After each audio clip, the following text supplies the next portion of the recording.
Welcome back to Custer and Wolfe Building a Watch Company. I'm R.T. And I'm Tyler. Today we're answering an awesome question we got from the audience about the iterations of our cases, or the outside of the watch, how we make them, what materials we use. So that's the first half of this episode. And after that, we dive into specifically these cases and our newest 45 millimeter watches, some of which have coin edge bezels. You don't want to miss this, especially you don't want to miss this watch. All right, so we got a really good question, and it's from one of our best customers. So thank you for buying your most recent Victory watch, JT. We appreciate you. And for this amazing question, can you explain the progression of our case materials over the last, 8 years of the company, starting with how we used to 3D print cases and what materials we use now and how they're made now and why we made those decisions? Yes, I like this question because I know the answer. So the most complicated one is the first version of our watch that we sold on Kickstarter the first time. Mm-hmm. That watch was 3D printed, that 2-piece case. Yep. And that was in stainless 3D print infiltrated with bronze. Very cool process. I don't know if we have enough time to describe that process. Yep. But not as a refined process as direct metal laser sintering, mm-hmm.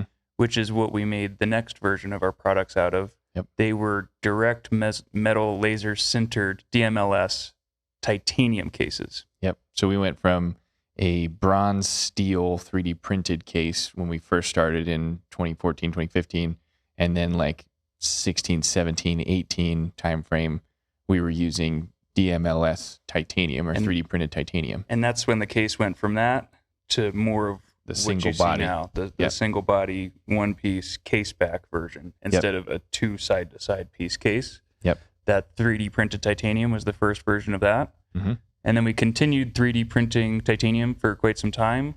And added in milled cases, entirely milled cases from titanium billet. So solid block of titanium that you're milling away. Yep. We start with just a solid piece of titanium and get rid of the stuff that doesn't belong. Yep. And that's, we went from additive manufacturing, or basically like growing the case 3D printing style, to now subtractive manufacturing, which is what most people do, or CNC milling is what you do. Exactly. And even when we are 3D printing, we're doing a combination of both. Yep, true. So we're using additive to create almost the final form and then doing finish machining on it. Mm-hmm.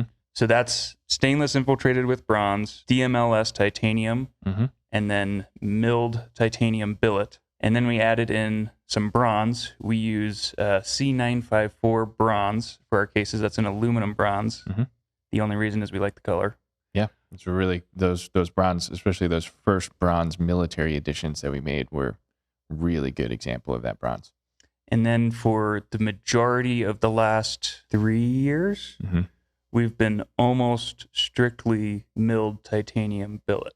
And now, recently, and these watches sitting on the table here, these new 45 millimeter watches, are all solid 316 stainless. So we milled these from stainless billet. And moving forward, we plan to have all 3 materials. So stainless, titanium, and bronze mill billet. Hopefully later this year. I mean, when we have time, I'm working on a million projects right now. But when we have time, we plan to add back in 3D printed titanium. We haven't done it for a while because it's difficult to do. If you think about a 3D printed part, it's almost like a cast part. Yep. It's just not perfect. It's not perfect. When we're milling the whole thing from a solid piece of billet, we have full control. Everything's perfect. And then we can just grab onto that raw material, and we don't care if we mark it up. So it's easy to grab on for the first operation. Yep. Whereas a 3D printed case, it's already in its form. So you have to figure out some way to hold on to it just to do that finishing machining. And honestly, they were just imperfect, and they were difficult to do. One of my favorite sayings is, everything's easy when you know how to do it, right? Mm-hmm. And it's not until now that we've become so much more advanced at machining and probing and using the machine to actually find the part instead of expecting the part to be exactly where you want it to be. Yep. And that's kind of getting in the weeds there, but we know how to do it now, so we're going to start doing it again. Yeah. And that's, to summarize, I do think this would be a really cool episode topic, even just like steel versus titanium. Since we've been doing this for 8 years or so, the first half of the life of our company, first 4 or so years, we were 3D printing everything. To start, we were printing it out of, bronze and steel, and then titanium. And we were printing it, and then, like Tyler's saying, trying to figure out how to hold it to cut all the holes for the crown and the thread for the case back and things like that, which is very difficult. And then when we got all of our machines in 2019, 2018, 2019, we started shifting over into fully machined from billet. And when Tyler says billet, it's like just a puck, like almost looks like a hockey puck, but a solid piece of titanium. We've spent the last 3 years really trying to figure out the best way to make these watches. And I think what we have on the table now is honestly the culmination of the entire business. They're the best thing we know how to make. And it's cool. The reason we've been only using titanium is because it takes a lot of time and energy and QA to switch between materials and keep everything the same quality, have all the threads match up, have everything still passing pressure check. It's a lot to handle when we make as many different style watches as we do. What's cool about sitting here right now is that we've landed on what I think is the absolute best way to build these watches possible. And now we'll be able to build options based on this system. So that's why we can now add in the different materials confidently without feeling like we're wasting time. Not wasting, but instead of working on developing the designs and making it the best product, now we think it is, and we can add to it. Would you say when we make the decisions of what material to use for each watch, it's a case-by-case decision? Yeah. Sure would. Let's get into it.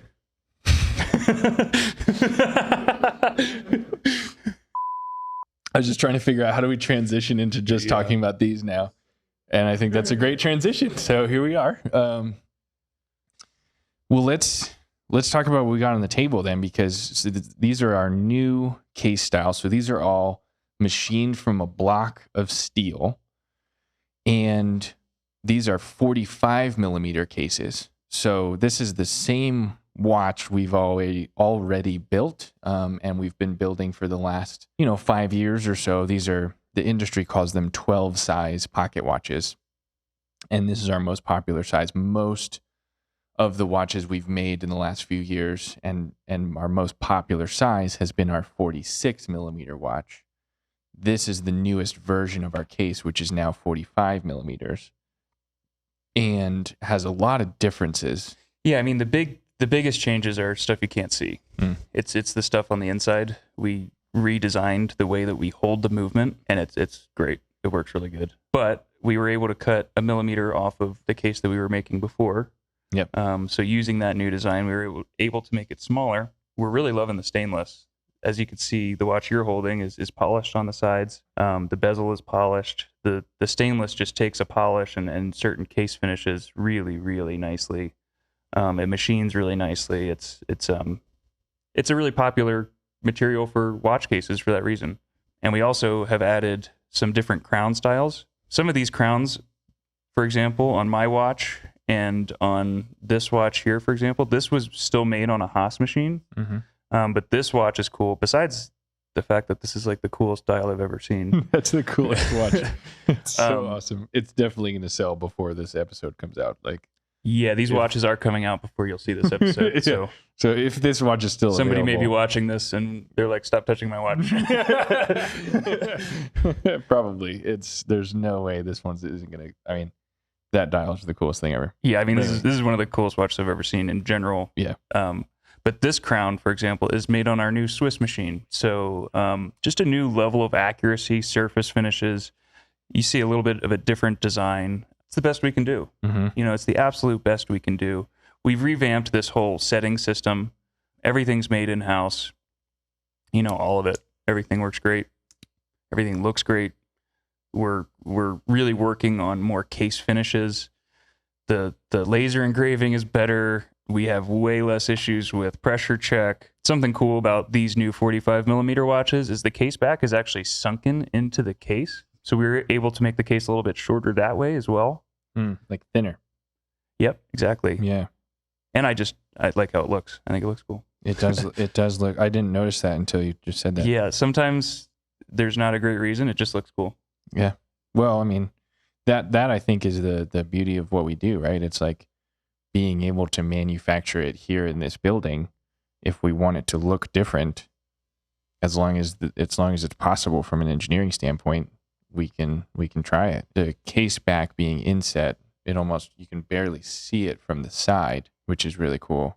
The engraving actually looks, I mean, obviously it's our new engraving machine, so it's really pristine, but it looks more refined. It's like, yeah, I mean, with this new really well machine, done. we're actually able to significantly burn into the material, so it almost looks machined.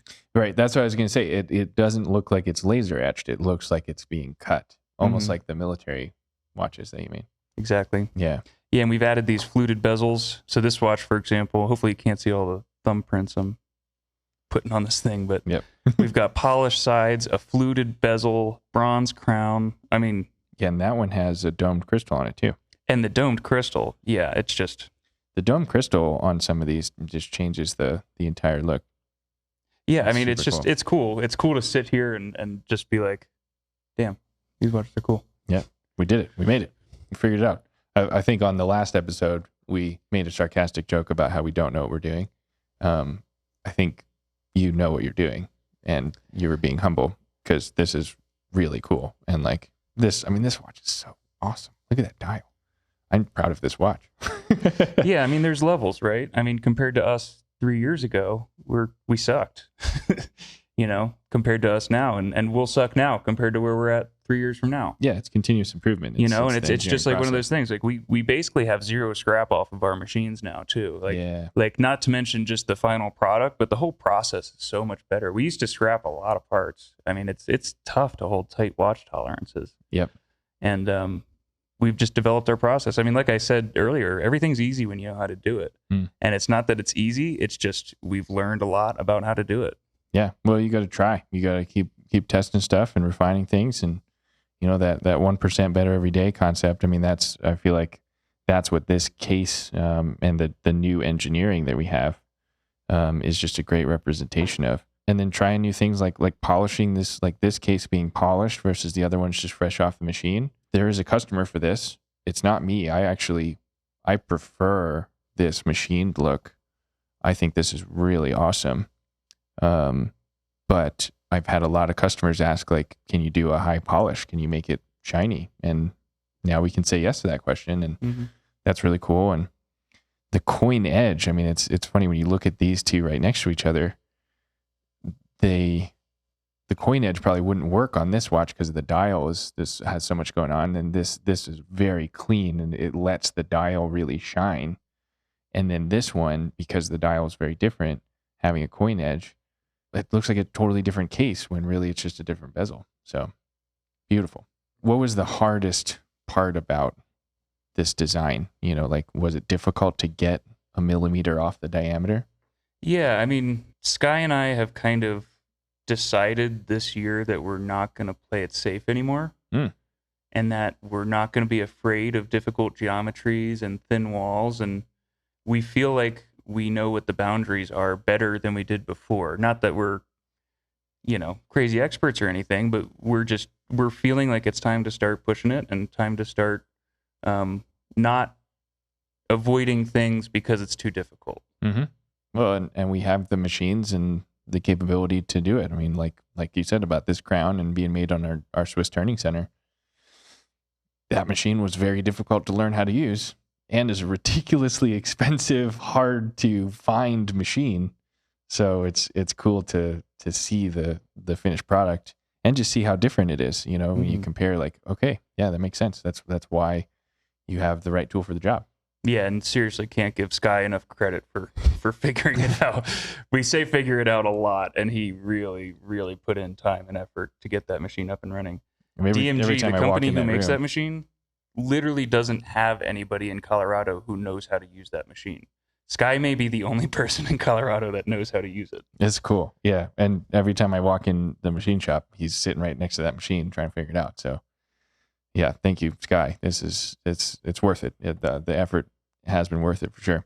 And so this is what you've been working on, right? With the team. I've been working on better ways to explain all this to our customers and showcase how cool this is. So we've been working with Darren, our web developer, on a couple pages on the website, especially the watches page, or when you go to vorticwatches.com/watches, you see everything we have in stock. So we're adding an ability to sort and filter to that page.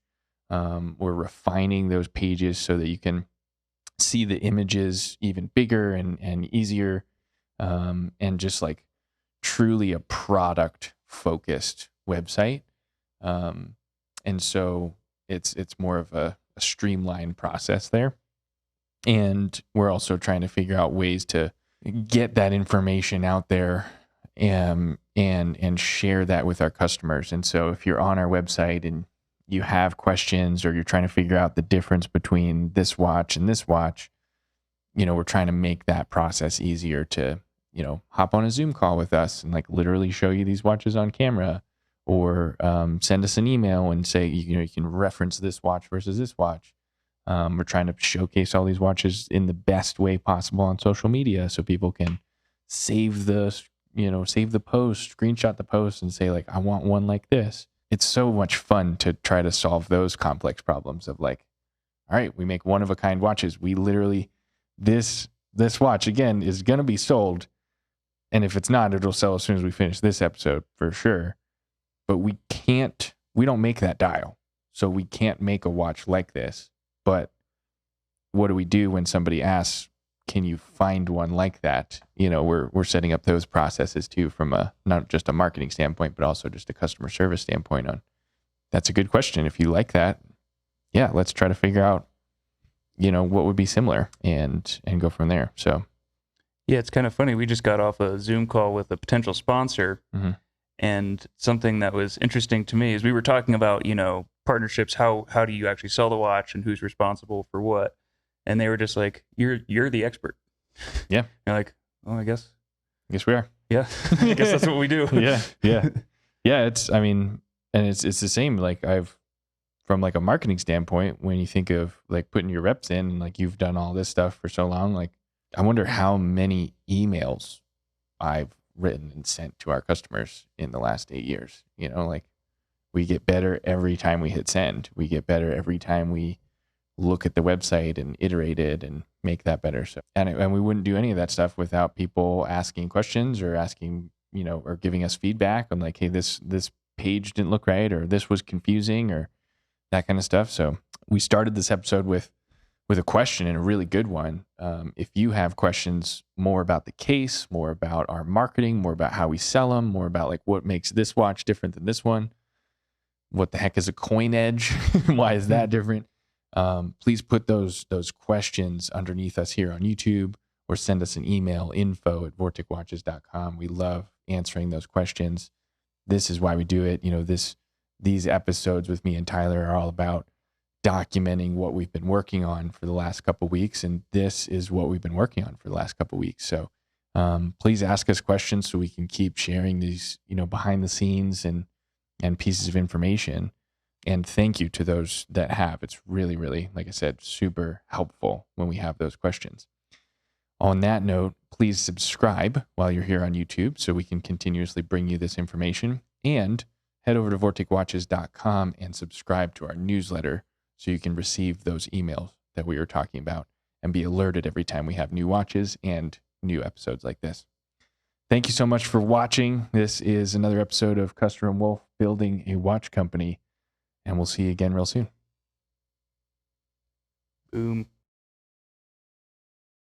And today we're answering a really great question. First time I've had to do another take in a while. Wow. Damn. Great question. Great. You hanging around your kids too much? New York. Yeah. or I'm drunk. or both. It's 11:45. Okay, take two. Check.